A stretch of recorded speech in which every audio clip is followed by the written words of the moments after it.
been sitting on this review for a long time. And for the past few months, I've been blessed enough to have been given the opportunity to do the work that I love and get paid for it. Now, not a lot of people have what I have and are lucky enough to do it. In the process, I've also lost sight of this channel and admittedly didn't have any time to put up any more videos for all you loyal followers. Until now. Now that's the same problem faced by this car, the 2021 Ford Ranger Wildtrak 4x2.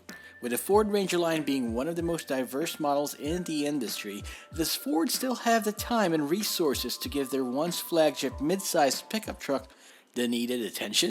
I got 1, 2, 3, 4, 5, 6, 7, 8, 9 niggas wanna war, 10 niggas on the floor, 11 niggas on the porch, 12 killers wanna war, 13 carnivores, 14 Labradors, 15 dinosaurs, 16 avatars, 17 bombs and grenades at your rental car, 18 ways.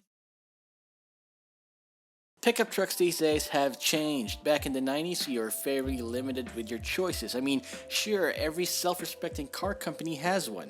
You got your slightly sporty L200, rugged to the point of agricultural Hilux, and the ever-reliable and Tita's favorite Isuzu Fuego, and of course the Nissan Frontier and Mazda B-Series. All these trucks are pretty straightforward in both design and execution. You know, double cab, a bed, 4 wheels, and a diesel engine, and you're good to go. Comfortable seats, of course, are optional. Then there's the Ford Ranger. The Ford Ranger was the epitome of Ford's Built Tough campaign at the time. You see, all the aforementioned trucks are all Japanese. You know, good solid trucks, no doubt, but when you think of trucks, you think America.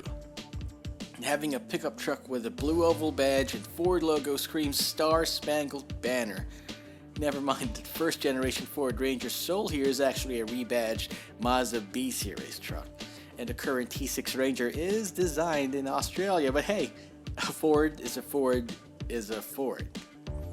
What we have here, the Ford Ranger Wildtrak, it's the 4x2 variant with a single scroll turbo on a 2-liter diesel engine that makes 180 horsepower at 3,500 RPM and 420 Newton meters of torque between 1,750 and 2,500 RPM, which is nice. It's not bad, and especially when compared to the rest of the trucks in the supposed truck wars, it's pretty competitive. But then you see the other trucks in the Ford Ranger line, and a real sense of FOMO starts to kick in. The fear of missing out. You see, a couple years back, the Ford Ranger Wildtrak used to be the top dog, the ultimate top-of-the-line Ranger. This is the top-of-the-line model, and nothing else is better. I have the best truck, the biggest, the baddest one out there. Wait, what? Suddenly the Wildtrak isn't the top dog anymore. Not with the Ford Ranger Raptor, just a few thousand pesos away, and then there's the Ford FX4 Max. And if that isn't enough, there's also the Ford Ranger Wildtrak 4x4. It has the same engine as the Ford FX4 Max and the Ranger Raptor, and has all the advanced safety features and even that rolling shutter for a bed, which the Raptor and FX4 Max don't have as standard. No, which leaves you right there at the corner starting to regret your life decisions and wishing you were something else, creating excuses for yourself and thinking you were better.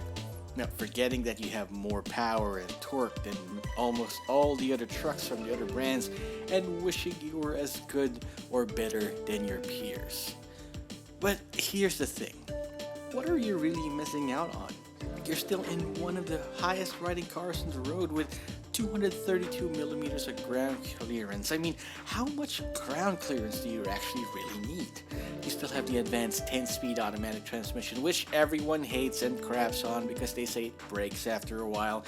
And you know that these are the same guys who load their Rangers to the very limit, putting all sorts of crap in the bed like hollow blocks or construction materials and start using it to pull God knows what, and using the Ranger for what it isn't intended for.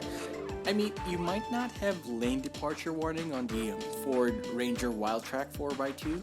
You don't have smart cruise control, smart parking, but when has a rear camera never been really enough? Are you seriously considering to use the Ranger as an autonomous driving car? Are we gonna start actualizing what our dads call us and tell them that they're right to call us the snowflake generation? You still have your precious 18-inch alloy wheels and all-terrain tires, which is bigger than it's even supposed to be, plus the supposed lack of horsepower and torque. I mean, the Ford Ranger Wildtrak just might be one of the scariest trucks I've ever driven because of the sudden bursts of acceleration it has while hitting the highway. Now, I just have to ask you this. Yes, I'm talking to you. When has being yourself never been enough?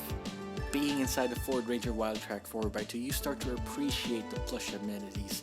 The nice sporty trim is there, reminding you that you've made the right choices in life by buying a sensible truck. The steering wheel is nice and chunky. It's like holding your hand as you escape from life's troubles. Now, NVH in the Wildtrak is crazy good. I remember a time when the reality of driving a truck is, well, just that.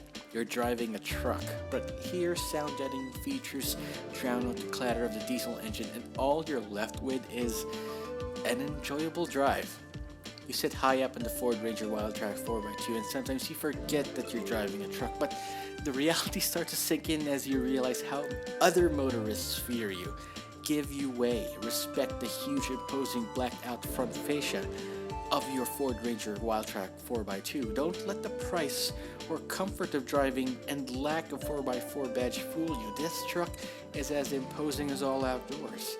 The saber colorway decked in piano black inserts on the exterior tells everyone that, hey, you are someone to be reckoned with. And if you keep this truck pristine and untouched with no aftermarket additions, this just tells people that you are a person to be respected because you have restraint, you have taste. I mean, anyone can buy aftermarket accessories for the truck. That's the truck life after all, right? But people will know that you're different. Our biggest enemy really is ourselves. The biggest critic is yourself. We only want more and more out of life when what we currently have is basically something that people can only dream of in their wildest dreams. You don't buy a truck or any other vehicle and think there must be something better in what you have. There's no better situation. There is only a better you.